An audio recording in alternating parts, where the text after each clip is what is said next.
Breaking news చూస్తున్నాం. మాజీ MP ప్రస్తుత శాసనసభ ఉపసభాపతి రఘురామకృష్ణరాజుపై కస్టోడియల్ టార్చర్ కేసులో అప్పటి సిఐడి డీజీగా పనిచేసిన సునీల్ నాయక్ను విచారించేందుకు దర్యాప్తు అధికారి ప్రకాశం ఎస్పీ దామోదర్ నోటీసులు పంపించారు. రఘురామను సిఐడి ఆఫీసుకు తీసుకొచ్చిన సమయంలో సునీల్ నాయక్ వచ్చారని ధృవీకరించారు.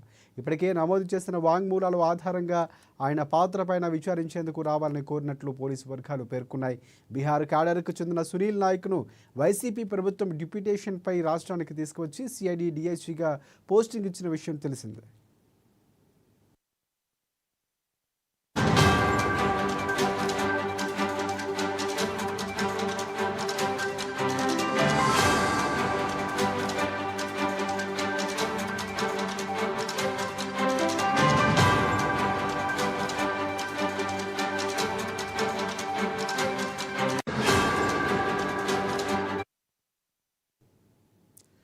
రైట్. మాజీ ఎంపీ ప్రస్తుత శాసనసభ ఉపసభాపతి రఘురామకృష్ణరాజుపై కస్టోడియల్ టార్చర్ కేసులో అప్పటి సిఐడి డిఐజీగా పనిచేసిన సునీల్ నాయక్ను విచారించేందుకు దర్యాప్తు అధికారి ప్రకాశం ఎస్పీ దామోదర్ నోటీసులు పంపించారు. ఇక ఇదే అంశానికి సంబంధించి పూర్తి అప్డేట్స్ అందించేందుకు మా ప్రతినిధి రాఘవ మనకి ఫోన్ లైన్లో సిద్ధంగా ఉన్నారు. రాఘవ, చెప్పండి. Thank you Rajasekhar. మాజీ ఎంపీ ప్రస్తుత శాసనసభ ఉపసభాపతి అయిన రఘురామకృష్ణరాజుపై హత్నాపత్నం కేసులో ఐపీఎస్ అధికారి సునీల్ నాయక్ ని విచారణ పిలుస్తూ పోలీసులు ఫ్యాక్స్ వాట్సాప్ ద్వారా నోటీసులు పంపించినట్టు తెలుస్తుంది. అయితే వైకాపా ప్రభుత్వ హయాంలో గుంటూరు సిఐడి ప్రాంతీయ కార్యాలయంపై తనపై కస్టడీలో టార్చర్ జరిగిందని అందుకు బాధితులైన అధికారులు అప్పుడు సీఎం జగన్ పై రఘురామకృష్ణరాజు గుంటూరు నగరపాలెం పోలీస్ స్టేషన్ లో గత ఏడాది ఫిర్యాదు చేశారు. ఈ నేపథ్యంలోనే ఈ కేసు విచారణ భాగంలో అప్పుడు సిఐడి డిఐజీగా పనిచేసిన సునీల్ నాయక్ ని విచారించేందుకు దర్యాప్తు అధికారి అయిన ప్రకాశం జిల్లా ఎస్పీ దామోదర్ 2 రోజుల క్రితం నోటీసులు పంపించారు.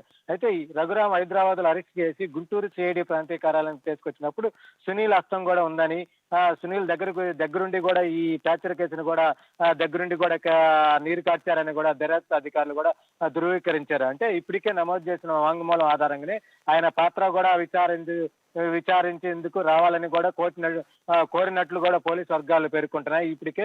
అయితే ఈ ఐపీఎస్ సునీల్ కుమార్ బీహార్ క్యాడర్కి చెందిన సునీల్ నాయక్ వైకాపా ప్రభుత్వం డిప్యూటేషన్ పై రాష్ట్రానికి తీసుకొచ్చి సిఐడి డిఐజీగా పోస్టింగ్ ఇచ్చింది.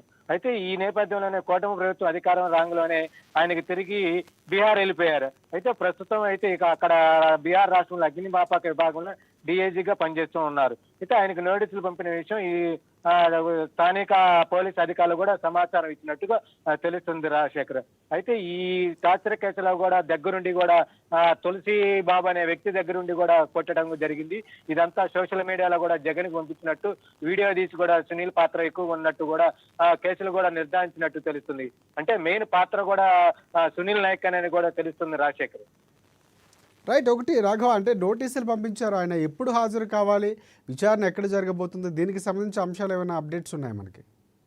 అయితే విచారణ మట్టికి ఒంగోలు ఎస్పీ దామోదర కింద ఆడక్కడే హాజరు కావాలని కూడా నోటీసులు పంపించినారు. అంటే అతను ఈ కేసును కూడా ప్రత్యేకంగా ఎస్పీ దామోదర కేసు విచారణ చేస్తున్నట్టు నేపథ్యంలోనే అతను వాట్సాప్ ఫోక్స్ ద్వారా కూడా ఫ్యాక్స్ ద్వారా కూడా పంపించినట్టుగా తెలుస్తుంది.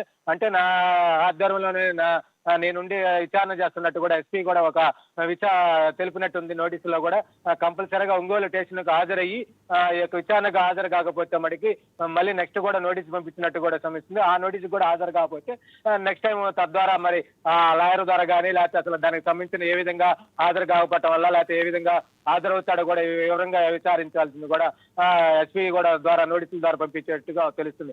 అయితే ఈ కేసును కూడా కూటమి ప్రభుత్వం కూడా ప్రత్యేక కేసుకు కూడా విచారణ కూడా తీసుకున్నట్టు కూడా తెలుస్తుంది. ఎందుకంటే కూటమి ప్రభుత్వంలో సిఐడి ఆగడాలు కూడా ఎక్కువగా ఉన్నట్టు కూడా తెలుస్తుంది. అంటే ప్రతి కేసు కూడా సోషల్ మీడియాలో ఏ కేసు చిన్న కేసునైనా సరే ప్రతిదీ కూడా కేసు విచారణ చేపట్టి కూడా ప్రతి వ్యక్తిని కూడా అంటే కూటమి అధికారులు అంటే తెలుగుదేశం టీడీపీ నాయకులు అన్నమాట ప్రతి ఒక్కరి కేసు నమోదు చేయనట్టు కూడా తెలుస్తుంది. అంటే సునీల్ నాయక్ కూడా అదే వైసీపీ ప్రభుత్వంలో కూడా ఎక్కువ ఆగడాలు కూడా జరిగినట్టు కూడా కూటమి ప్రభుత్వం భావిస్తుంది.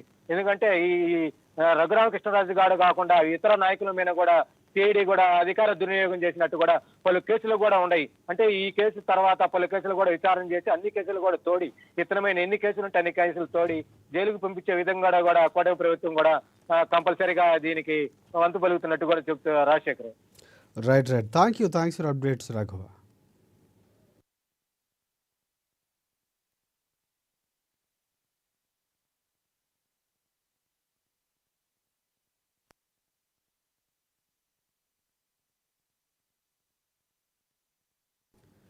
వరంగల్ మామునూరు ఎయిర్